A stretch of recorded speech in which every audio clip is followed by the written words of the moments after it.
Fala pessoal, tudo bem? Hoje, no nossa dose da história, vamos falar sobre um tema que tem sido muito falado ultimamente, que é o tal do comunismo. Hoje em dia, muitas pessoas são chamadas de comunistas, né? Você não pode defender mais nada, você defende que o pobre tenha comida, você é comunista. Mas a pergunta que a gente tem que fazer é, será que realmente já existiu a tal da ameaça comunista? Será que o Brasil já foi comunista alguma vez, ou passou pelo menos perto de ser comunista? Antes da gente entrar na história, e eu prometo ser bem rápido, é importante a gente entender o que é o tal do comunismo. Eu até anotei aqui para ler, para não me perder, e basicamente isso de uma maneira bem superficial, porque se a gente for entrar a fundo para explicar o que é comunismo, é importante também explicar o que é socialismo, mas enfim, não vamos falar isso hoje. Vamos falar só sobre o comunismo. Comunismo, vou ler, tá? Desculpa. Comunismo é um sistema econômico que nega a propriedade privada dos meios de produção. Num sistema comunista, os meios de produção são de propriedade comum a todos os cidadãos e são controlados por seus trabalhadores. Sob tal sistema, o Estado não tem necessidade de existir e é extinto. Pensa comigo, em algum momento na história do Brasil o Estado passou perto de ser extinto? Ou os cidadãos tomaram o poder do Estado? Nunca.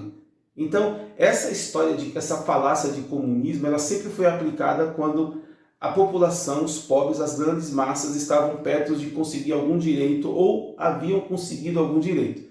Isso aconteceu lá em 1937, com o tal do Estado Novo, porque a gente fala muito de 64, da ditadura, mas não fala de 1937, de Getúlio, da ditadura do Estado Novo. O Estado Novo também foi uma ditadura. E naquela época, cara, lá em 1937, inventaram uma carta que supostamente os comunistas haviam escrito uma carta, e nessa carta eles ameaçavam tomar o poder, queimar prédio público e, além disso, matar todas as pessoas, autoridades que tentassem impedir eles de fazerem essas coisas.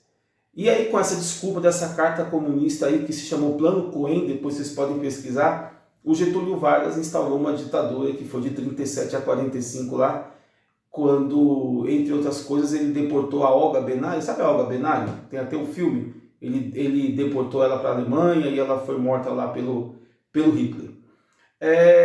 Em uma outra parte da história em que a ameaça comunista, de novo, assim, é importante falar que essa carta nunca existiu, tá? Ela foi inventada. Na verdade, foi alguém que apoiava o Getúlio, que escreveu, para usar isso como um subterfúgio para implantar a ditadura. Em 64 foi a mesma coisa. Inventaram lá que o presidente João Goulart, o famoso Jango, que inclusive foi uma das indicações do livro que eu dei para vocês, ele queria se aliar aos comunistas e impor o comunismo no Brasil. Mentira também, isso é uma história que inventaram. Na verdade, o João Goulart nunca pensou em impor o comunismo no Brasil. O João Goulart, ele era estancieiro, ele era dono de terra. O que ele queria era fazer as reformas de base. O que eram as reformas de base? Entre muitas reformas, ele queria, por exemplo, fazer a reforma agrária. Agora, imagina você, uma elite, a elite do Brasil, ouvindo essa palavra, reforma agrária. Na realidade, o que acontece é que a nossa elite, a elite que domina o Brasil, é uma minoria, ela não consegue conceber a ideia de igualdade. Ela não consegue conceber a ideia de que o pobre, por exemplo, ande de avião, que o pobre tenha uma casa, que o pobre acesse a universidade. Imagina o pobre, todos os pobres, ou os filhos dos pobres acessando a universidade. Ele começa a pensar. E quando ele começa a pensar, é claro que ele vai lutar pelos seus direitos. Então, para a elite, isso é inconcebível.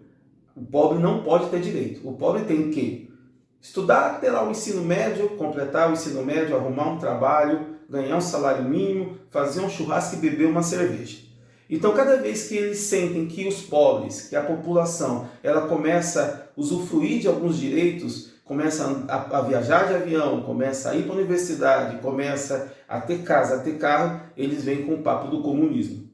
E assusta muita gente, porque muitas pessoas fazem o discurso do comunismo sem nem saber o que significa comunismo. Então, fica a dica, o Brasil nunca passou nem perto de ser comunista. Valeu? Um abraço!